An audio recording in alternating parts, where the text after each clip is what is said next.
Hello everyone. आज के session में हम लोग बात करने वाले हैं पाकिस्तानी ट्रेन हाईजैक की। जफर एक्सप्रेस पाकिस्तान की एक पैसेंजर ट्रेन जो कि क्वेटा से लेकर पेशावर का लंबा सफर तय करने वाली थी। लगभग 30 घंटे की ये जर्नी होने वाली थी, लेकिन क्वेटा से निकलते ही कुछ दूरी के बाद कुछ मिलिटेंट्स ग्रुप के लोगों ने इस ट्रेन को हाईजैक कर लिया।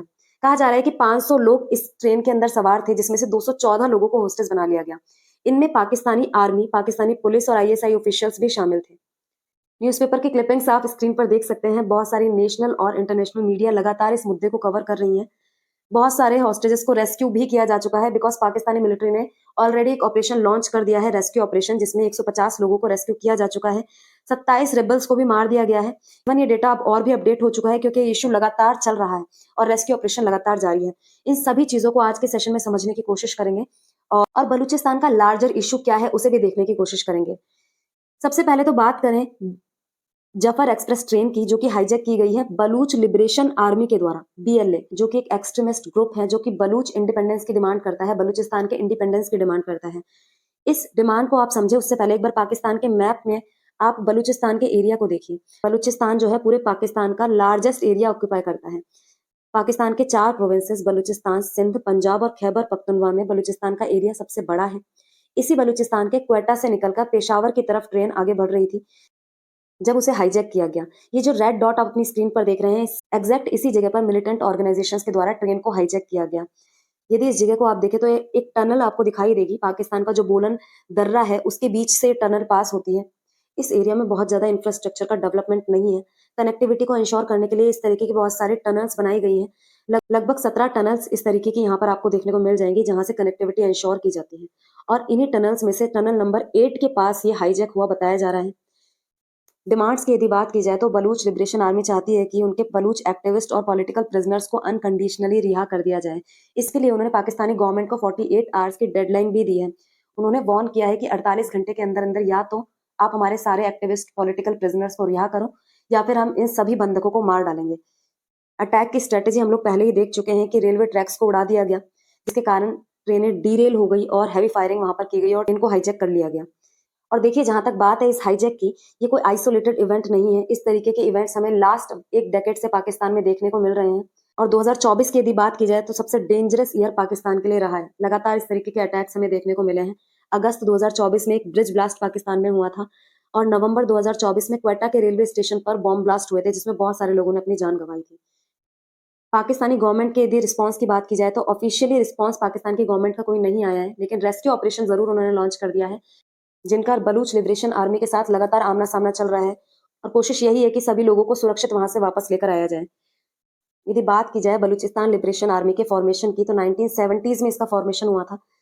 तब से ही इनकी डिमांड है कि बलूचिस्तान को एक इंडिपेंडेंट स्टेट बना दिया जाए, क्योंकि 1947-48 में जब पाकिस्तान आजाद हुआ था तभी से ये इंडिपेंडेंट रहना चाहते थे, लेकिन पाकिस्तान ने फोर्सफुली इनका मर्जर अपने अंदर कर लिया। तो इस तरीके के अटैक्स ही लगातार कर रहे हैं, जिस बलूचिस्तान की ऑटोनॉमी को इंश्योर किया जा सके, बलूचिस्तान को एक इंडिपेंडेंट स्टेट के रूप में पहचान दिलाई जा सके। इस तरीके के अटैक्स पाकिस्तान की इंटरनल सिक्योरिटी के लिए बहुत ज्यादा खतरा बनते जा रहे हैं। और ये तो आगे देखने वाली बात रहेगी कि इस तरीके से पाकिस्तान की मिलिट्री या पाकिस्तान गवर्नमेंट बीएलए के साथ समझौता करती है, नेगोशिएशंस करती है, या फिर उनको पूरी तरीके से आमने सामने हराकर अपने लोगों को सुरक्षित वहां से वापस लेकर आती है। फिलहाल के लिए हम लोग देखते हैं कि बलूच इशू क्या है, बलूचिस्तान का जो इशू है, बलूचिस्तान की इंडिपेंडेंस है, उसका इशू पूरा क्या है। हिस्टोरिकली यदि बात की जाए, हिस्टोरिक रीजंस की, तो मैंने जैसा कि आपको बताया कि 1948 से ही बलूचिस्तान के लोग इंडिपेंडेंस की डिमांड कर रहे हैं। इंडिपेंडेंस की डिमांड करने के पीछे मेजर रीजंस जो इनके हैं, पॉलिटिकल मार्जिनलाइजेशन, मतलब कि पॉलिटिकल रिप्रेजेंटेशन इनको नहीं दिया जा रहा है। जितना बड़ा एरिया इनका है, जितने लोग यहाँ रहते हैं, उसके अकॉर्डिंग यहाँ पे पॉलिटिकल रिप्रेजेंटेशन इनको नहीं दिया गया है।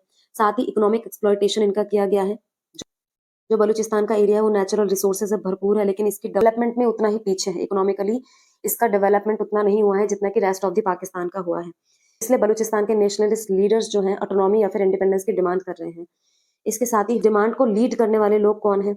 बलूच याजिदी कमेटी है, जो कि एक सिविल राइट ग्रुप है जो कि बलूच इंडिपेंडेंस को सपोर्ट करता है। बलूच लिबरेशन को सपोर्ट करने वाले लीडर्स जैसे मेहरान मरी और बुख्ती, जो कि एग्जाइल में फिलहाल के लिए हैं, वो भी इंटरनेशनल इंटरवेंशन की मांग इस मुद्दे पर करते हैं।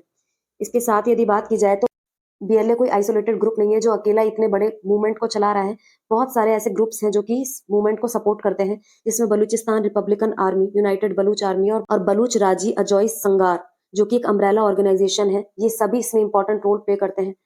टारगेट की यदि बात की जाए तो पाकिस्तानी मिलिट्री, पाकिस्तानी गवर्नमेंट और चाइनीज नेशनल और चाइना के द्वारा जितने भी प्रोजेक्ट चलाए जा रहे हैं वो सभी इनके टारगेट पर रहते हैं। बात आती है चाइना की, तो चाइना का एंगल देखना बहुत जरूरी है।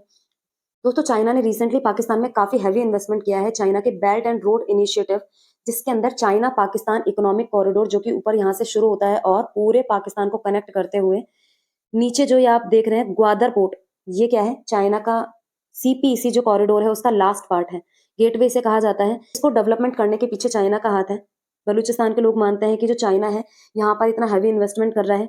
इस कॉरिडोर को बनाने के लिए बहुत सारे लोगों को फोर्सफुली डिस्प्लेस किया जाता है। डिस्प्लेस करने के बाद उनको सफिशिएंट कंपनसेशन भी नहीं दिया जाता। तो चाइना के लोग यहाँ पर आकर इन्वेस्टमेंट तो करते हैं, लेकिन उस इन्वेस्टमेंट का फायदा बलूच लोगों को नहीं मिलता, बल्कि उनका एक्सप्लॉइटेशन ही ज्यादा किया जाता है। इन्वेस्टमेंट का फायदा होने के बजाय उन्हें नुकसान ज्यादा होता है। तो ऐसा बलूच लोगों का मानना है, इसलिए वो चाइना को एक एक्सप्लॉइटेटिव नजरिए से देखते हैं। इसलिए लगातार चाइना के प्रोजेक्ट्स पर, चाइनीज नेशनल्स पर, सब पर लगातार बलूच आर्मी के द्वारा, बलूच इंडिपेंडेंस को सपोर्ट करने वाले लोगों के द्वारा लगातार अटैक्स किए जाते हैं। तो दोस्तों, अब वे फॉरवर्ड क्या है? वे फॉरवर्ड है पॉलिटिकल डायलॉग्स की, शांति से बैठकर सब लोग बात करें, एक पीसफुल सोल्यूशन निकाला जाए इन चीजों का। दूसरा है इकोनॉमिक डेवलपमेंट। बलूचिस्तान के रीजन में हम एजुकेशन, एम्प्लॉयमेंट और फेयर रिसोर्सेज डिस्ट्रीब्यूशन को बढ़ावा देकर यहाँ के लोगों को सेटिस्फाई कर सकते हैं। तीसरा है ह्यूमन राइट प्रोटेक्शन। बलूच लोगों का मानना है कि यहाँ के लोगों को थर्ड क्लास सिटीजन की तरह ट्रीट किया जाता है।